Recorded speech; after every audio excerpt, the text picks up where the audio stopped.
अंशुराज official.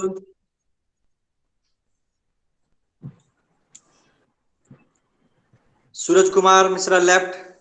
Why you are lifting?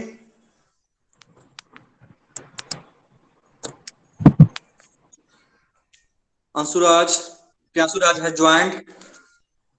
All the students, you all are suggested to join as soon as possible because it's our time.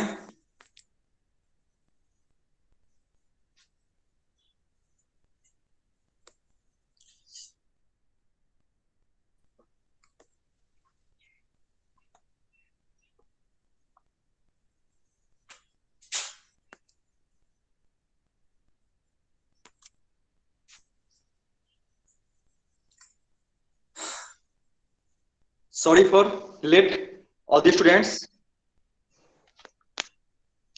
Late हो गया disconnect connection के कारण। Good afternoon, good afternoon.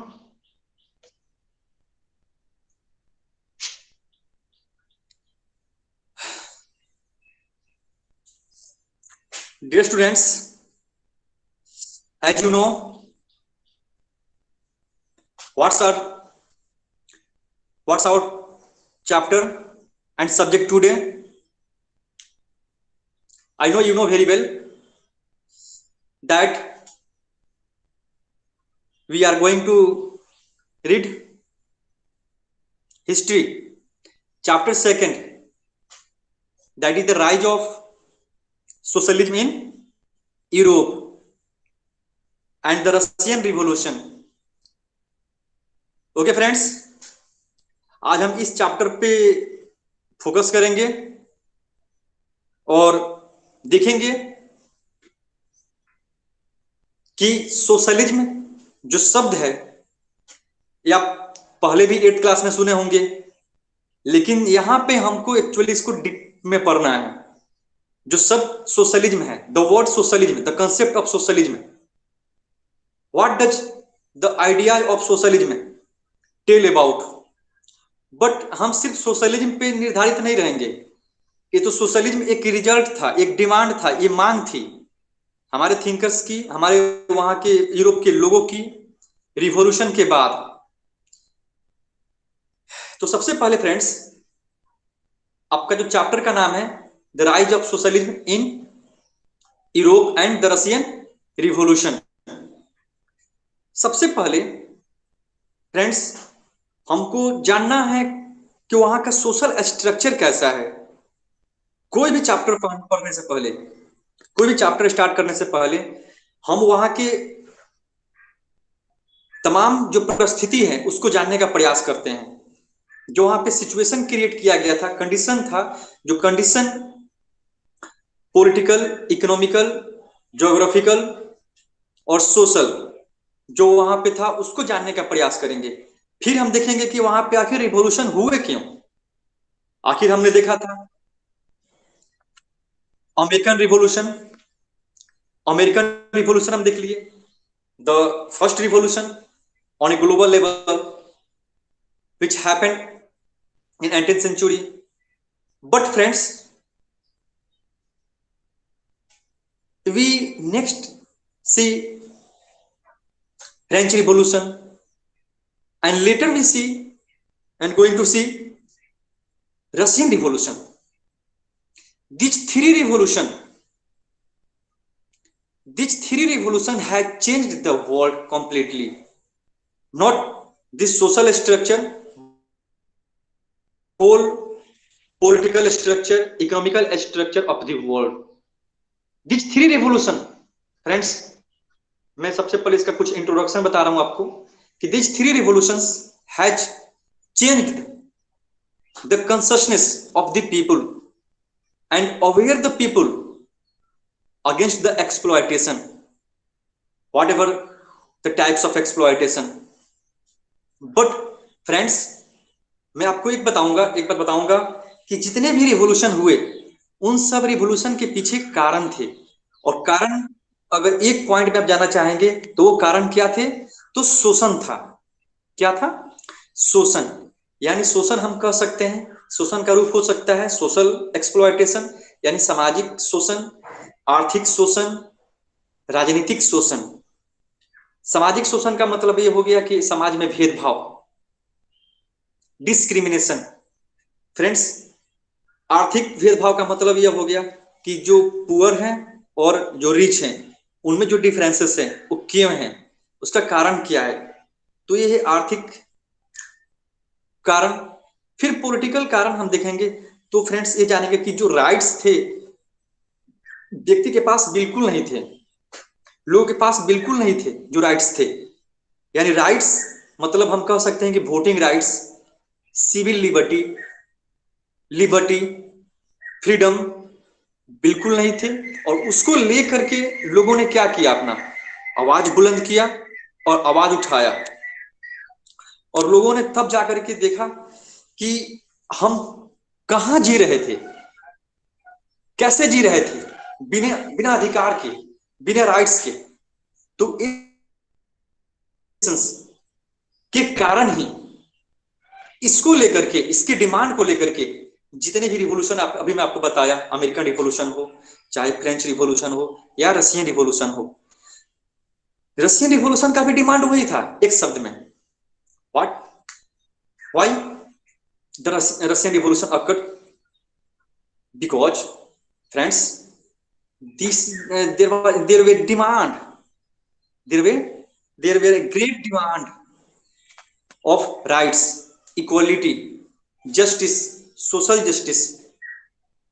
But friends, in one word I would like to tell you that Russian revolution is the revolution of workers, peasants and farmers, and especially you can say that the workers, especially workers।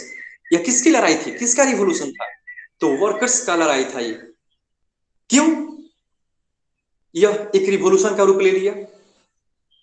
Friends, मैं आपको कुछ political background भी बताऊंगा, क्योंकि वहां पे जो jar Nicholas second था, जो वहां पे राजा था, यू नो वेरी वेल, वहां पे वहां के राजा को, रूस के राजा को क्या बोलते हैं, तो जार बोलते हैं, जार, CZAR। वहां के रूस राजा को बोलते हैं जार। नहीं, वहां पे डेमोक्रेसी उस समय नहीं थी। डेमोक्रेसी के लिए ब्रिटेन कभी रिवोल्यूशन किया है क्या? नहीं, ब्रिटेन तो बड़े स्तर पर रिवोल्यूशन नहीं किया, क्योंकि ब्रिटेन ने तो खुद शोषण किया है बहुत सारे देशों का। अनुष्का सिंह, ब्रिटेन ने क्या किया है, वो बहुत जितने भी कंट्री थे जो आज डेवलप है, अंडर डेवलप है और जो डेवलपिंग है, उन सब पे क्या किया था, वो खुद उसका कंट्रोल था, प्रभाव था, कब्जा था, उन सबको खुद सीज किया था। तो ब्रिटेन में निशा सिंह, इंडिया नहीं, इंडिया में भी रिवोल्यूशन हुए हैं, बहुत सारे रिवोल्यूशन हुए हैं, सिर्फ आजादी के लिए, लिबर्टी के लिए। 1857 एंड 1757 जो रिवोल्ट है, वो किसका था रिवोल्यूशन, वो सिर्फ लिबर्टी के लिए था, एक्सप्लॉयटेशन से बचने के लिए था, अगर देखा जाए तो। ओके फ्रेंड्स, तो मैं आपको बात बताऊंगा कि जो रशियन रिवॉल्यूशन था, वह एक रिवॉल्यूशन था किसका, तो वर्कर्स और कैपिटलिस्ट, दो लोग आते हैं। जैसे मैं सबसे पहले बताऊंगा आपको, जो रशियन रिवॉल्यूशन है,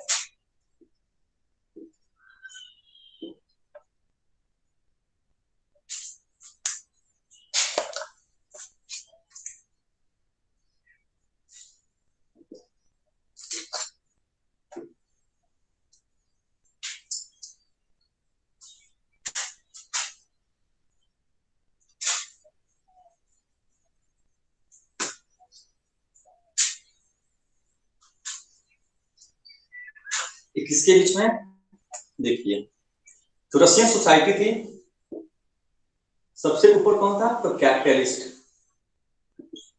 कैपिटलिस्ट, फिर वर्कर्स। एक सोसाइटी क्रिएट हो गया था, किसके बाद, तो ये सिचुएशंस क्रिएट हुए थे इंडस्ट्रियल रिवॉल्यूशन, इंडस्ट्रियल रिवॉल्यूशन के बाद जो पूरा यूरोप बट गया था, वो दो भागों में था, एक तो कैपिटलिस्ट एंड वर्कर्स। ठीक है, तो ये सब बन पड़े थे, जो कैपिटलिस्ट थे रसिया में, यूरोप में एक कौन थे, तो संपन्न वर्ग थे, और वर्कर्स जो थे वो सबसे नीचे नीचे वाला वर्ग था, और इनके पास आजादी कुछ भी नहीं थी, राइट्स कुछ भी नहीं थी, और इनके काम का लोड था, इनको वेजेस क्या था, इनके पास वेजेस लो था, low wages and heavy duties, heavy work duty, heavy work duties. तो ये एक प्रकार का क्या हुआ, शोषण हुआ, जो क्या बोल सकते हैं हम लोग, एक्सप्लॉयटेशन। क्या था फ्रेंड, ये एक्सप्लॉयटेशन था, किसका, वर्कर्स का, किसके द्वारा, तो कैपिटलिस्ट के द्वारा। इंडस्ट्रियलाइजेशन के बाद इसी को बोलते हैं कैपिटलिज्म, पूंजीवादी, पूंजीवादी बोलते हैं कैपिटलिज्म। देखिए कैपिटलिज्म सिस्टम कैसा सिस्टम है, तो कैपिटलिज्म एक ऐसा सिस्टम है जहां पे धनी वर्ग, संपन्न वर्ग क्या करता है, अपना प्रभाव दिखाता है समाज पे, और समाज को क्या करता है, कंट्रोल करता है। ठीक है, तो इस प्रकार के सिस्टम को हम लोग क्या बोलते हैं, कैपिटलिज्म। ठीक है, यानी it's means the one who have complete control in relation to production of goods, production के मामले में वही उत्पादन करे, वही प्रॉपर्टी को रखे, तो क्या हो जाएगा, ऐसे सिस्टम को हम लोग बोलते हैं कैपिटलिज्म। ठीक है फ्रेंड्स, जैसे कि आप देखिए भारत में क्या है, दोनों सिस्टम है, भारत में क्या है, तो दोनों सिस्टम है, एक मिश्रित अर्थव्यवस्था है, और दूसरी, सॉरी, भारत में क्या है, तो मिश्रित अर्थव्यवस्था है, पहला क्या है इसमें, तो कैपिटलिज्म भी है। देखिए भारत की इकोनॉमी को बोलते हैं मिक्स्ड इकोनॉमी, मिक्स्ड इकोनॉमी, और मिक्स्ड इकोनॉमी में दोनों मिला हुआ है, यानी कैपिटलिज्म नेक्स्ट सोशलिज्म, यानी when government organization and the private organization work together, then this is called mixed economy, mixed system of economy। ठीक है फ्रेंड्स, अमेरिका में कैपिटलिज्म है, देखिए वहां पे क्या है, वहां भी कैपिटलिज्म है और वहां भी सोशलिज्म है, वहां तो लिबर्टी इक्वलिटी, वहां तो डेमोक्रेटिक कंट्री है, दोनों सिस्टम है, भारत में भी दोनों सिस्टम है। ठीक है, तो फ्रेंड्स देखिए मैं आपको बता रहा था इंडस्ट्रियल रिवॉल्यूशन, तो ये तो कुछ बात की बात हुए, लेकिन मैं आपको बताऊंगा कि कैसे वहां का जो स्ट्रक्चर था, कैसे वहां का जो स्ट्रक्चर था, और क्या वहां की सिचुएशंस थी। तो सबसे पहले फ्रेंड्स जान लीजिए आप कि आपको इसमें पढ़ना क्या है इस चैप्टर में। ठीक है, देखिए सबसे पहले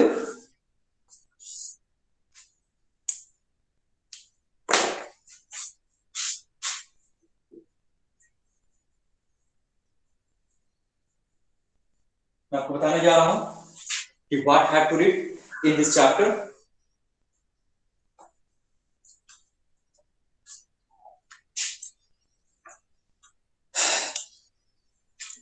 जैसे कि आपका पहला टॉपिक है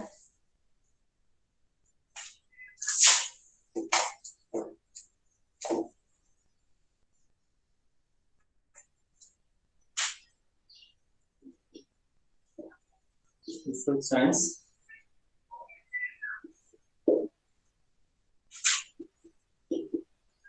rise of socialism and the Russian revolution.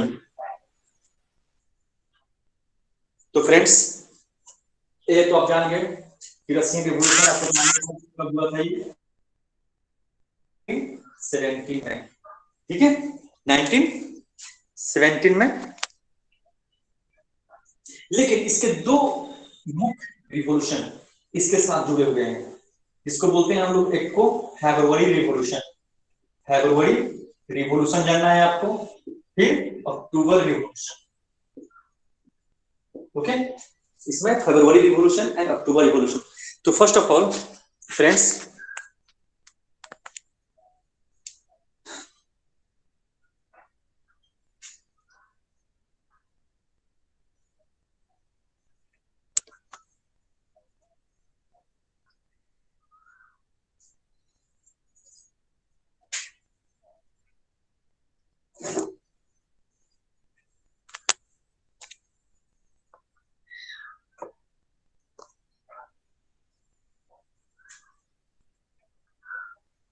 एक तो है फेब्रुअरी रिवॉल्यूशन, दूसरा अक्टूबर रिवॉल्यूशन फ्रेंड्स। लेकिन उसको जानने के पहले हम पढ़ेंगे the social ages, the age of social changes. सबसे पहला हमारा टॉपिक क्या है? The age of social changes, the age of social changes, यानी कैसे after American revolution, French revolution and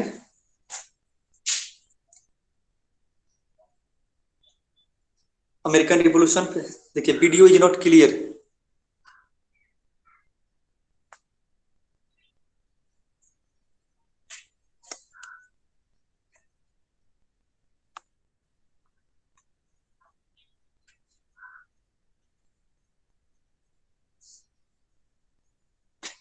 अब आ रहा है?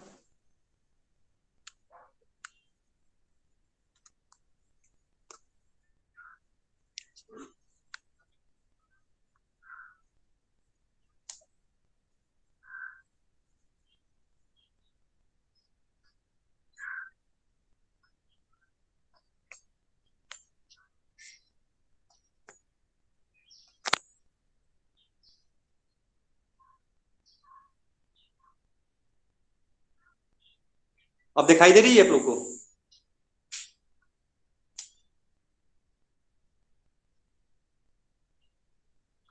अब बताइए, अब दिखाई दे रही है?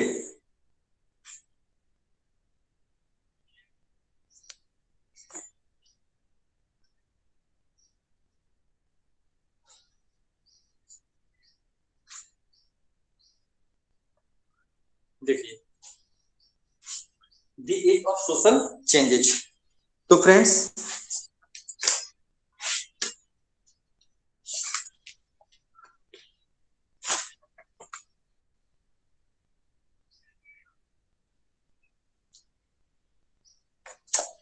इसमें देखेंगे कि कैसे सोसाइटी तीन आइडियोलॉजी में बटी हुई थी। हमारा जो फर्स्ट टॉपिक है the age of the social changes, the age of the social changes.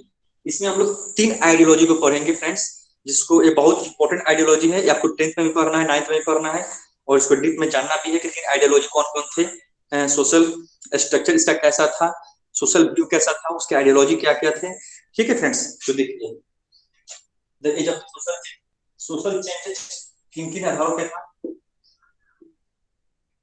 Society में चेंजेस कैसे आया। तो फ्रेंड्स तीन आइडियोलॉजी थे, जिसमें पहला था लिबरल्स, लिबरल्स, दूसरा रेडिकल्स, तीसरा कंजर्वेटिव, तीसरा कंजर्वेटिव। पहले तो लिबरल्स थे, नेक्स्ट रेडिकल्स थे, उसके बाद कंजर्वेटिव्स थे। इनके तीनों तीनों के आइडियोलॉजी में क्या थे, बहुत सारे डिफरेंसेस थे। तो फर्स्ट फ्रेंड्स हम जानने का प्रयास करेंगे लिबरल्स के बारे में। देखिए लिबरल लोग जो थे, लिबरल कौन थे? तो लिबरल लोग थे। कैसे लोग थे वो? तो जो मांग कर रहे थे किसकी? इंडिविजुअल लिबर्टी की। लिबरल्स लोग किसकी मांग कर रहे थे? Demanded individual liberty, demanded individual liberty, tolerance to religion. यह सारे धर्म के पक्ष में थे। ये धर्म के आधार पर भेदभाव को क्या कर रहे थे? नकार रहे थे। Tolerance to all religion and opposed uncontrolled power of opposed uncontrolled power of dynasty या रूलर। ये किसका अपोज करते थे? तानाशाही का, आर्बिट्रेरी रूलर्स का। तो ठीक है फ्रेंड्स, तो इसमें क्या थे, इंडिविजुअल लिबर्टी की मांग करते थे, tolerance to all religion, oppose on control power of dynasty और rulers. But you know they are not democratic, they are not democrats, they are not democrats, they are not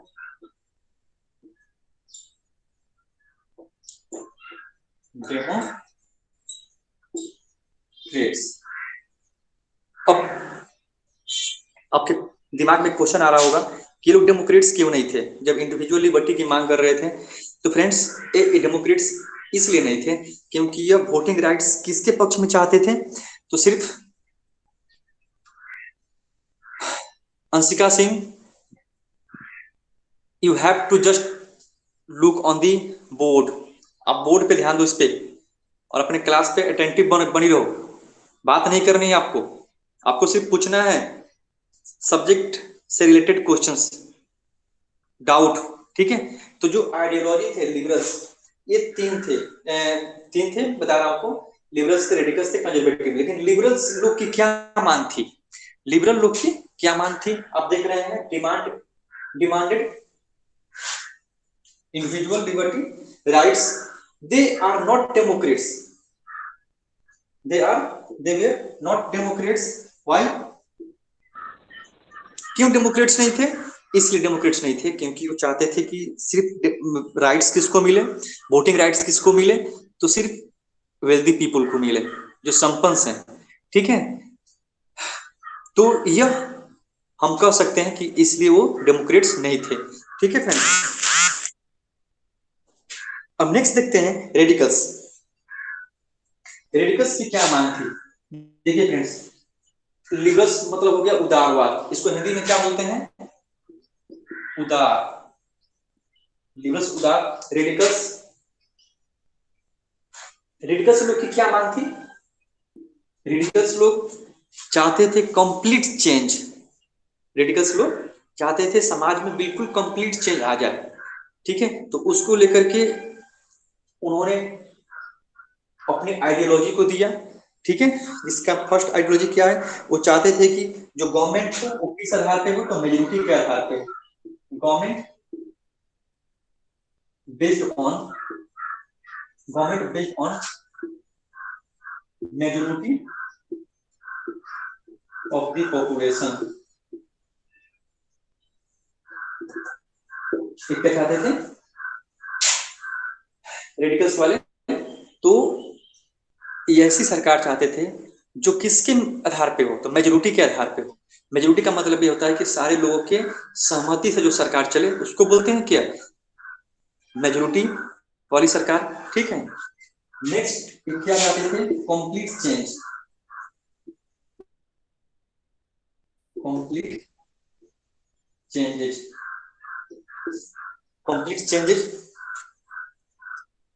oppose privileges,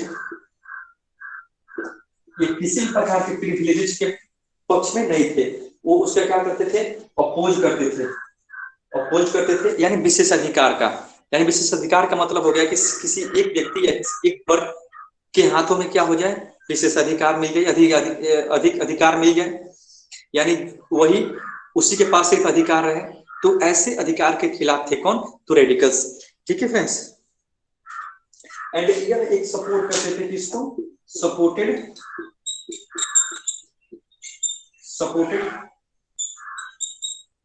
women सफ्रेगेट। यह किसकी बात करते थे, तो महिलाओं के voting rights की बात करते थे, कौन, रेडिकल्स वाले। ये चाहते थे कि क्या जाए वोटिंग में, ठीक है, इसलिए इसको हम लोग बोल सकते हैं डेमोक्रेट्स। नेक्स्ट कंजर्वेटिव्स, इसको हम लोग बोलते हैं, देखिए कंजर्वेटिव का आइडियोलॉजी क्या था समाज में, यूरोप में और रशिया में।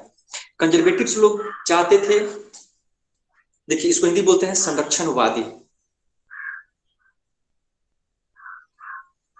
देखिए प्रिविलेजेस का अपोज इसलिए करते थे क्योंकि वो चाहते थे कि किसी भी तरह से सत्ता का केंद्रीकरण ना हो, सत्ता का दुरुपयोग ना हो, ज्यादा शोषण ना हो। देखिए प्रिविलेजेस का मतलब जानते हैं आप क्या होता है? प्रिविलेजेस का मतलब ये होता है कि जब किसी व्यक्ति के पास जब वह अधिकार आ जाए जो किसी के पास ना हो, तो उसका क्या कर सकता है? वो गलत उपयोग कर सकता है। इसी को बोलते हैं विशेष अधिकार। अधिकार तो सबके पास होते हैं जनरल, लेकिन ऐसे देखा जाए कि कुछ ऐसे अधिकार जो किसी एक व्यक्ति के पास हो, तो क्या कर सकता है? उसका गलत उपयोग कर सकता है, लोगों का शोषण कर सकता है, समाज में डिसऑर्डर पैदा कर सकता है, लॉ एंड ऑर्डर बिगाड़ सकता है। ठीक है, तो इससे क्या हो सकता है? इस स्थिति में सामाजिक जो व्यवस्था है वो बिगड़ सकता है। ठीक है, ताकि इक्वालिटी बना रहे, इसलिए गुड इक्वालिटी के लिए है। वैसे यहाँ पे भारत में क्या, भारत में भी क्या है, प्रिविलेजेस को हमारे कॉन्स्टिट्यूशन में नहीं शामिल किया गया है। ठीक है, हमारे भारत में क्या है, सिर्फ इक्वालिटी है। ठीक है, कंजर्वेटिव इसको हम लोग क्या बोलते हैं हिंदी में? संरक्षणवादी। संरक्षणवादी यानी संरक्षण जो चाहते थे, कौन? ये ऐसे लोग थे, conservatives were those people who wanted to restore the monarchical form of government. Friends, they were in the favor of old traditions, old norms, like monarchical norms, like the rule of king and queen, and they favored privileges. ये ऐसे वर्ग था जो चाहता था क्या, कि जो सत्ता जो पहले थी, जो सत्ता पहले थे वही सत्ता स्थापित रहे। पहले का मतलब क्या, कि जो राजतंत्र था, ये राजतंत्र के पक्ष में बात करते थे। ओवैसी खान, देखिए मैं बात कर रहा हूं कि जो कंजर्वेटिव्स थे, कंजर्वेटिव्स वो क्या चाहते थे, कि जो नीति और नियम जो पहले थी यानी राजतंत्र थी, उसी को बनाए रखा जाए। ठीक है, उसमें चेंजेस ना लाई जाए, यानी जो समाज है उसमें बदलाव बिल्कुल ना किया जाए। लेकिन after the revolution friends, first they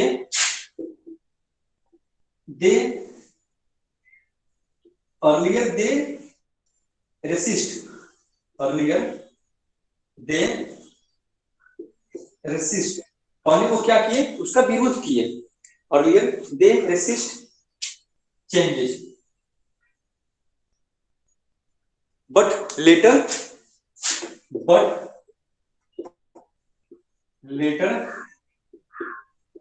they accept changes. बाद में उन्होंने क्या किया, चेंजेस को स्वीकार किया। आफ्टर द रिवॉल्यूशन, रिवॉल्यूशन के बाद जो रेडिकल्स वाले थे, जो कंजर्वेटिव वाले थे, उन्होंने क्या स्वीकार, तो चेंजेस स्वीकार किया। चेंजेस कैसा चेंजेस, तो इंडिविजुअल लिबर्टी, राइट्स, फ्रीडम, इन सबको उन्होंने बाद में स्वीकार किया। लेकिन वो चाहते थे समाज में कैसे बदलाव हो, तो ग्रेजुअल डेवलपमेंट के पक्ष में थे। संरक्षणवादी जो कंजर्वेटिव्स थे फ्रेंड्स, वो किसके पक्ष में थे, तो gradual transformation, gradual transformation of the society. They were in the favour of gradual transformation. ठीक है, तो फ्रेंड्स ये हमारे आइडियोलॉजी है। किसके आइडियोलॉजी? रसिया के यूरोप में जो सोसाइटी थी, वहां के जो लोग थे मुख्यतः तीन रूपों में बटे हुए थे, तीन भागों में बटे हुए थे। कौन थे? पहले लिबरल्स थे, रेडिकल्स थे एंड कंजर्वेटिव्स थे। तो इनके आइडियोलॉजी आपने देखा। अभी आगे हम फिर चर्चा करेंगे कि हमारा नेक्स्ट टॉपिक क्या है। हमारा पहला टॉपिक था the age of social changes. तो फ्रेंड्स एक कंजर्वेटिव्स के आइडिया थे। ठीक है, नेक्स्ट देखते हैं। Any doubt, comment, any doubt friends regarding the age of social changes? Any comment friends? Okay, इसको मिटाते हैं।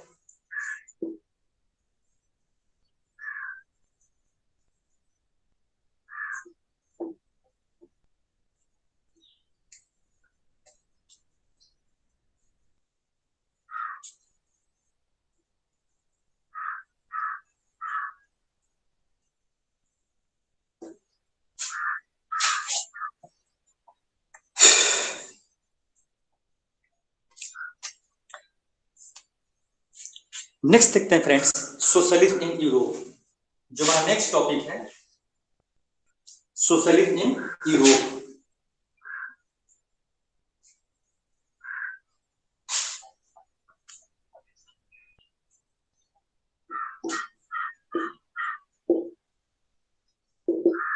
सोशलिज्म इन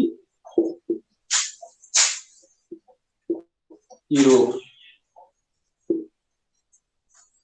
देखिए फ्रेंड्स, आपके माइंड में क्वेश्चंस आ रहे होंगे कि सोशलिज्म क्या है, सोशलिज्म कैसा बना, कैसे बना।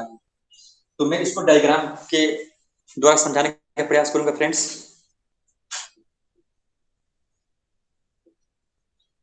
सोशलिज्म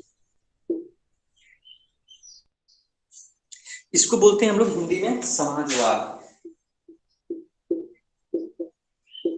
समाजवाद फ्रेंड्स, इसके फाउंडर थे, समाजवाद के फाउंडर थे the world socialism created by Karl Marx. आप लोग कार्ल मार्क्स के बारे में जानते हैं? कार्ल मार्क्स कौन थे फ्रेंड्स? कार्ल मार्क्स एक सोशल थिंकर थे।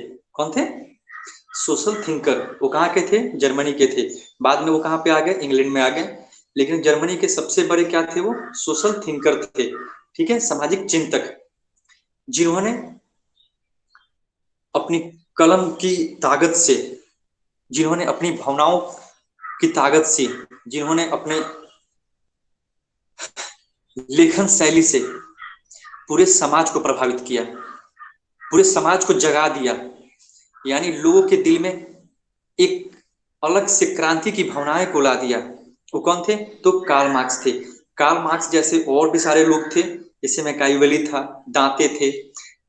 इन लोगों ने भी क्या किया? समाज को जगाने का प्रयास किया, उनको यह बताने का प्रयास किया कि उनका शोषण हो रहा है, आप जगिए, उठिए और शोषण के खिलाफ क्या कीजिए? आवाज उठाइए, ठीक है। तो ये जो थिंकर्स थे,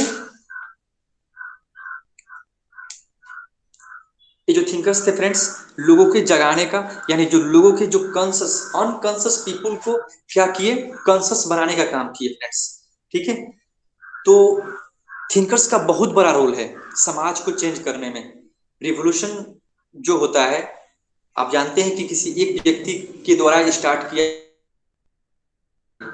रूप होता है, लेकिन बाद में जब ये बहुत बड़े स्तर पे हो जाते हैं तो उसको हम लोग क्या बोलते हैं? रिवॉल्यूशन बोलते हैं, मूवमेंट बोलते हैं। लेकिन यह सबसे पहले किसके द्वारा चालू होता है? किसी एक के द्वारा ही। लेकिन रिवॉल्यूशन को कौन डेवलप किया, कैसे बढ़ा, इसके पीछे तो बहुत सारी अवधारणाएं हैं। जैसे मैं आपको बता रहा हूँ, थिंकर्स, सोशल थिंकर्स जो समाज के बारे में सोचते थे, जैसा कि सबसे पहला नाम आता है कार्ल मार्क्स का, जिन्होंने कैसा शब्द दिया? तो सोशलिज्म। यह क्यों दिया? तो फ्रेंड्स, क्योंकि इंडस्ट्री यानी इंडस्ट्रियलाइजेशन, औद्योगिकरण के कारण, यूरोप में जब औद्योगिकरण हुआ था, आपको मालूम होगा कि इंडस्ट्रियलाइजेशन कब हुआ? तो 1760 के समय में क्या हुआ था, और 1770 के समय में क्या हुआ था? इंडस्ट्रियलाइजेशन हुआ यूरोप में फ्रेंड्स। लेकिन उसके पहले 1760 और 70 में रिवॉल्यूशन, इंडस्ट्रियल रिवॉल्यूशन चालू हो चुके थे। कंपनी, फैक्ट्री, इंडस्ट्री का लगना बहुत हो गया था। Manoj Kumar, any questions do you have? Manoj, sir, any question? Sir industrialization क्या होता है? देखिए, इंडस्ट्रियलाइजेशन का मतलब होता है कि जब बड़े स्तर पे जब इंडस्ट्री का लगना, यानी उसकी स्थापना होना चालू हो जाए ना, तो उसको हम लोग बोलते हैं इंडस्ट्रियलाइजेशन। यानी इंडस्ट्री का बनना, फैक्ट्री का बनना, कंपनी का बनना, जहां से प्रोडक्शन चालू होता है, ठीक है, तब इस प्रोसेस को हम लोग क्या बोलते हैं? इंडस्ट्रियलाइजेशन। यानी इंडस्ट्री, यानी इंडस्ट्री का बड़े स्तर पे लगना ही क्या कहलाता है? इंडस्ट्रियलाइजेशन कहलाता है, ठीक है फ्रेंड्स। इंडस्ट्रियलाइजेशन ने किसका रूप ले लिया? मशीन का रूप ले लिया, जहां पे सारे काम किससे होता है? तो मशीन से होता है। Alia, Shakeel, have you any question? Why you से सॉरी फॉर व्हाट? मैं आपको बताऊंगा जस्ट इसके बाद कि इंडस्ट्रियलाइजेशन क्या होता है। पहले हम देख लेते हैं सोशलिज्म इनको। तो सोशलिज्म फ्रेंड्स जो वर्ड है, मैं आपको बता रहा हूं, जो समाजवाद जो फ्रेंड वर्ड है, तो ये इसके फाउंडर कौन है? Founder Karl Marx. आप जानते भी होंगे, नहीं जानते हैं तो जानना पड़ेगा आपको इस क्लास में, 9th क्लास में हिस्ट्री में। फाउंडर कौन है? तो कार्ल मार्क्स। तो कार्ल मार्क्स ने ही क्या किया, इन्होंने सबसे बड़ी बात बोली। किससे बोली? तो मजदूरों से बोली, वर्कर से बोली। क्या बोली वर्कर से? वर्कर को जगाने का प्रयास कौन किया? तो कार्ल मार्क्स ने ही किया। वर्कर से क्या बोले कि वर्कर्स, मजदूरों तुम जग जाओ, खड़े हो जाओ, उठ जाओ और अपने अधिकारों के लिए लड़ो। किससे लड़ो?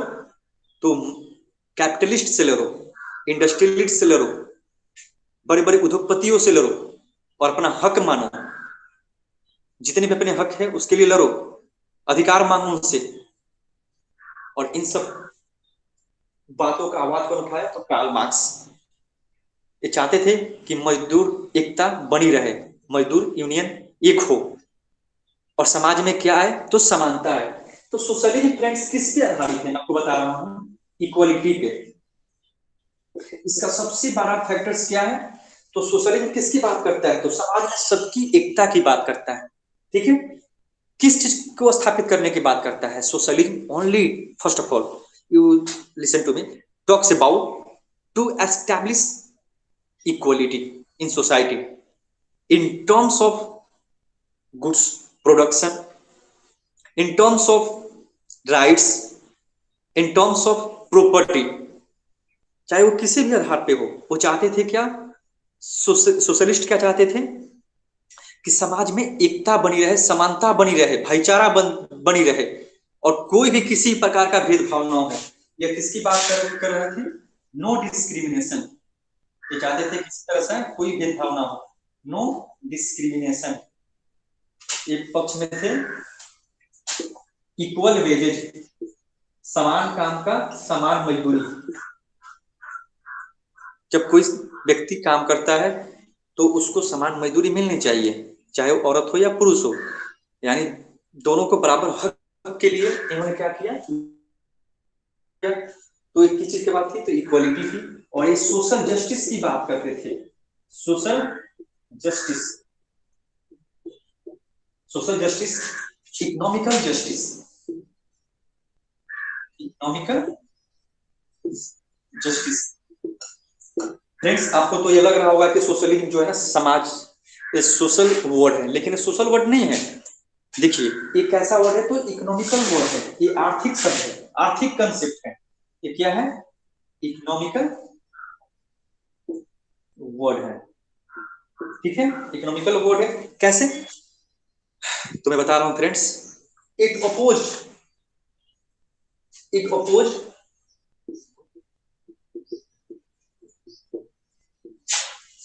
इंडिविजुअल प्रॉपर्टी, इंडिविजुअल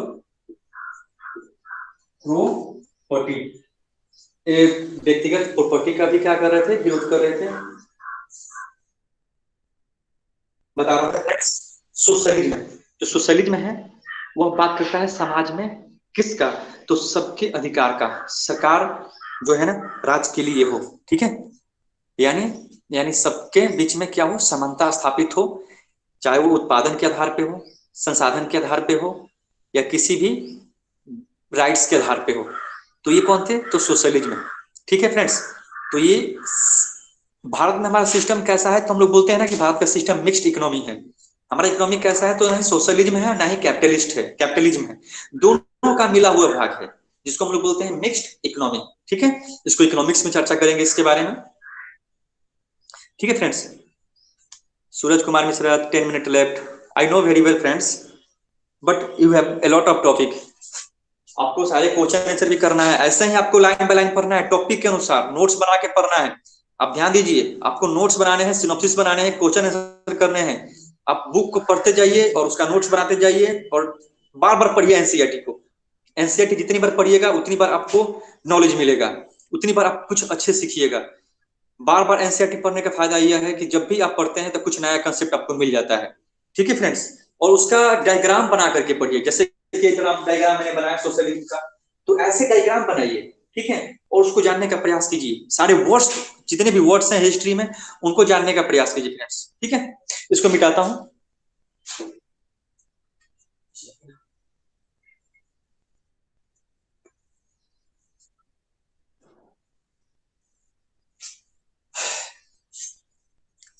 नेक्स्ट जो है friends, Russian revolution. Russian revolution, Russian revolution. लेकिन इसको जानने के पहले हम जानते हैं friends industrial revolution.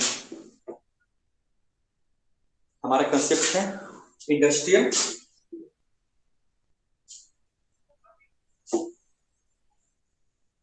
Industrial revolution, उसको जानेंगे industrial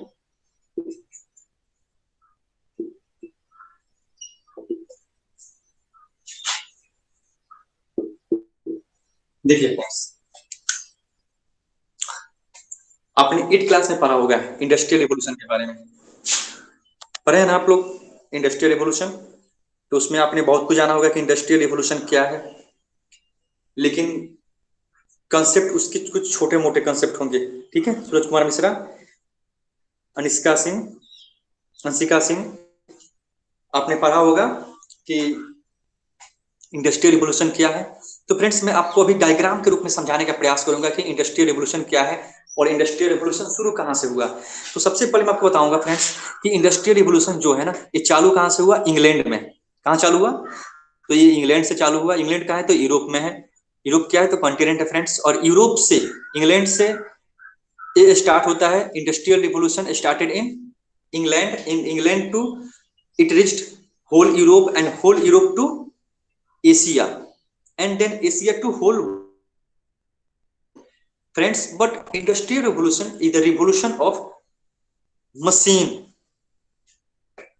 where a large number of machines and industry started to set up for the production. Friends जब प्रोडक्शन के लिए, जब उत्पादन के लिए बहुत सारे इंडस्ट्री, कंपनी और मैन्युफैक्चरिंग सेंटर की स्थापना की जाने लगी बड़े स्तर पे, तब उस स्थिति को हम लोग क्या बोलते हैं? इंडस्ट्री बोलते हैं। Setting up of industry, Anshika Singh you are right. तो इस स्थिति को क्या बोलते हैं हम लोग? इंडस्ट्रियल रिवॉल्यूशन बोलते हैं। लेकिन इंडस्ट्रियल रिवॉल्यूशन ने समाज में दो विभेद कर दिए। समाज में क्या कर दिया इसने? विभेद, यानी डिस्क्रिमिनेट कर दिया। समाज को बांट दिया दो भागों में। किस भागों में बांट दिया? तो एक भाग हो गया कैपिटलिस्ट का, जो इंडस्ट्रियलिस्ट थे, और दूसरा भाग कौन हो गया? तो एक थे वर्कर्स। समाज पूरा यूरोप का समाज और पूरे रसिया का समाज किसमें बट गया था? तो ये वर्कर्स में बट गया था, और दूसरा कैपिटलिस्ट, यानी जो जिसका इंडस्ट्री का जो मालिक होते थे वो एक होते थे और एक वर्कर्स होते थे। ठीक है, इन कोटलिस्ट नहीं, कैपिटलिस्ट कैपिटलिज्म जिसको बोलते हैं पूंजीवादिता, यानी जिसके पास पैसा होता है वही ना इंडस्ट्री चलाएगा। आपको तो जानने का प्रयास करना पड़ेगा कि जिसके पास पैसा होता है वही इंडस्ट्री, कंपनी, फैक्ट्री चलाता है। और वर्कर्स क्या काम करते हैं? तो वर्कर्स का क्या हुआ या देखिए, इंडस्ट्रियल रिवॉल्यूशन, इंडस्ट्रियल, ये कहां से चालू हुआ फ्रेंड्स? इंग्लैंड से। आपको ऐसे ही डायग्राम बनाना है। इंग्लैंड से तो कब चालू हुआ? 1760 टू 70 डिकेड में, इस डिकेड में चालू हुआ था इंग्लैंड में। और इंडस्ट्रियलाइजेशन, इंडस्ट्रियल रिवॉल्यूशन ने क्या किया? तो सेटिंग ऑफ, जैसा कि जानते हैं आप, सेटिंग ऑफ इंडस्ट्रीज का नाम है, setting of industries machine on a large scale, setting up industries machine on a large scale, इसी को क्या बोलते हैं? तो इंडस्ट्रियलाइजेशन। इंडस्ट्रियलाइजेशन जब बहुत बड़े स्तर पे जब इंडस्ट्री का स्थापना होने लगे, इंडस्ट्री स्थापित होने लगे, तो उसको बोलते हैं इंडस्ट्रियलाइजेशन, इंडस्ट्रियल रिवॉल्यूशन। ठीक है फ्रेंड्स, तो ये यही बात। लेकिन इंडस्ट्रियलाइजेशन ने फ्रेंड्स क्या किया? इंडस्ट्री से आप जानते होंगे कि इंडस्ट्री से जो गुड्स बनते हैं वो कैसा बनते हैं? तो फिनिश गुड्स बनते हैं। कैसा गुड्स बनते हैं? Finish goods, finish goods, product तैयार होने लगे जो प्रोडक्ट थे, यानी it replace handicraft, man made goods. Friends it replace man made goods यानी traditional goods, traditional goods. Next क्या हुआ, इससे फिनिश गुड्स तैयार होने लगे।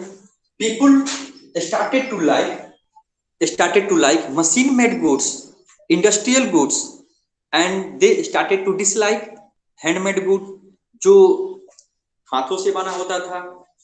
अब उसको लोगों ने क्या कर दिया, स्वीकार करना बंद कर दिया। और वहां के जो ट्रेडर्स थे वो चाहते भी नहीं थे कि जो हैंडीक्राफ्ट्स थे, जो इंडियन हैंडीक्राफ्ट्स थे या लोकल हैंडीक्राफ्ट्स थे, वो क्या करें, वो मार्केट में, यूरोपियन मार्केट में आए। ऐसा नहीं था कंप्लीटली लोगों ने इसको इनकार कर दिया, इनकार नहीं किया, लेकिन कुछ ट्रेडर्स चाहते थे क्या कि जो हैंडीक्राफ्ट्स हैं, जो महिलाएं बना रही थी, जो बच्चे बूढ़े वहां पे बना रहे थे, वो मार्केट में आए। उसको रोक दिया गया एक चाल से, एक कंस्पायरेसी से। ठीक है फ्रेंड्स। और बाद में क्या हुआ कि जब हाथ का काम, जब समाज में लोगों का छूट गया, जब वो काम करते थे, लोकल काम करते थे, लोकल वर्क्स करते थे, तब वो कहाँ आना चालू कर दिया। देखिए फ्रेंड्स, आपको बताऊंगा बात एक, कि इंडस्ट्री ने बच्चों को, बूढ़ों को और महिलाओं को कहां पे लाके छोड़ दिया, तो इंडस्ट्री में लाके धकेल दिया। कहां पे, जो लोग पहले अपने घर में काम करते थे वो कहां पे काम करने लगे, तो इंडस्ट्री में काम करने लगे। और वहां पे ला करके तो स्थिति क्या हो गई, आप देख रहे हैं ना, कि इसी के कारण किस चीज का निर्माण हो जाता है, तो urbanisation.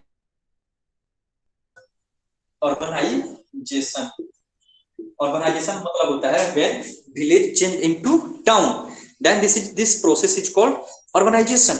Okay friends, urbanization, and urbanization led to modernization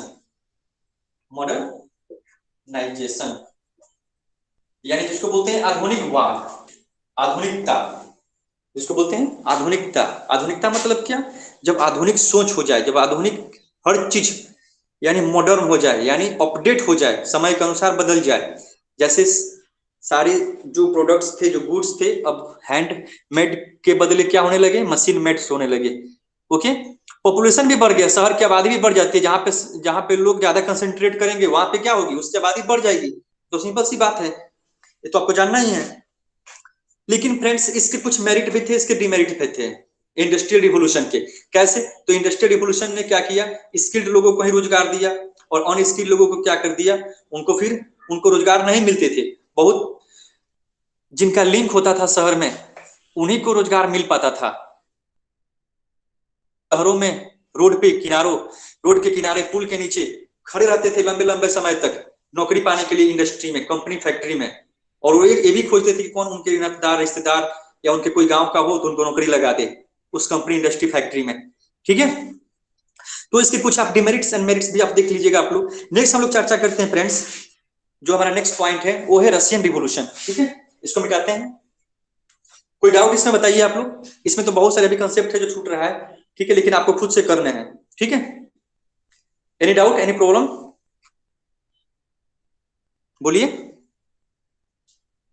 इसको मिटाते हैं।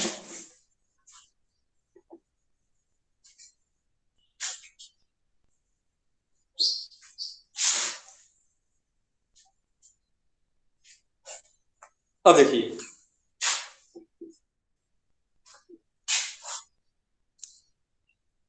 सर टाइम हो गया नो डाउट, लेकिन जान तो लो, सुन तो लो पहले इंडस्ट्रियल रिवोल्यूशन के बारे में, सॉरी रशियन रिवोल्यूशन के बारे में। आप क्या करोगे, सबसे पहले रशियन रिवोल्यूशन का कंसेप्ट जानोगे कि रशियन रिवोल्यूशन क्यों हुआ। तो ये रशियन किसकी लड़ाई थी, तो वर्कर्स की और इंडस्ट्रियलिस्ट की। ठीक है, और वहां का राजा कैसा था, तो इसमें देखना आप क्या लिखोगे, आप सोशल कॉजेज लिखोगे, पॉलिटिकल कॉजेज लिखोगे, इकोनॉमिकल कॉजेज लिखोगे।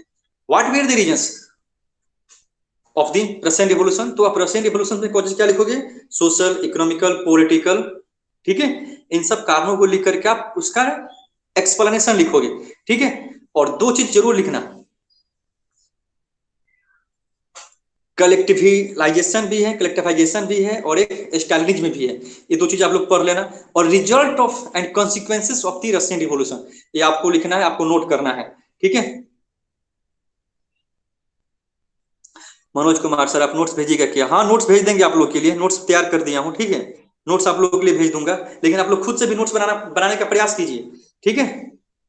आपका खुद का नोट्स होगा तो बेहतर होगा। मैं आपको बता रहा हूँ ना, आपको गाइड कर रहा हूँ कैसे नोट्स बनाने हैं। और वर्ड्स, देखिए आपको क्या करना है कि वर्ड भी लिखना है। इस रशियन रिवॉल्यूशन में अगर एक कोई टॉपिक है तो उस टॉपिक से कम 50 वर्ड निकालिए। और 50 वर्ड निकालने के बाद क्या होगा, 50 वर्ड निकालने के बाद उसको एक्सप्लेन कीजिए अपने डिक्शनरी के माध्यम से, गूगल के माध्यम से, और उसको जानने का प्रयास कीजिए कि वर्ड का रियल मीनिंग क्या कहलाता है, क्या करता है। और उसके बाद फिर पढ़िए उसको, टेक्स्ट बुक को, एनसीईआरटी को, और फिर नोट्स बनाइए, ठीक है। तो फ्रेंड्स, जैसे कि आपको बताया था कि अक्टूबर रिवॉल्यूशन एंड ब्लडी संडे इसी में पढ़ना है।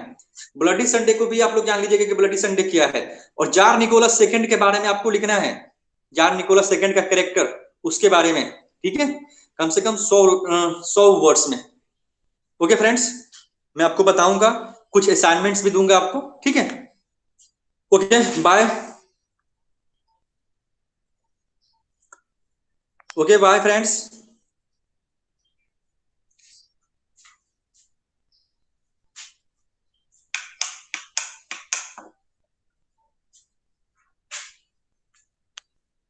बाय। आप लोग क्वेश्चन आंसर कीजिए, ठीक है।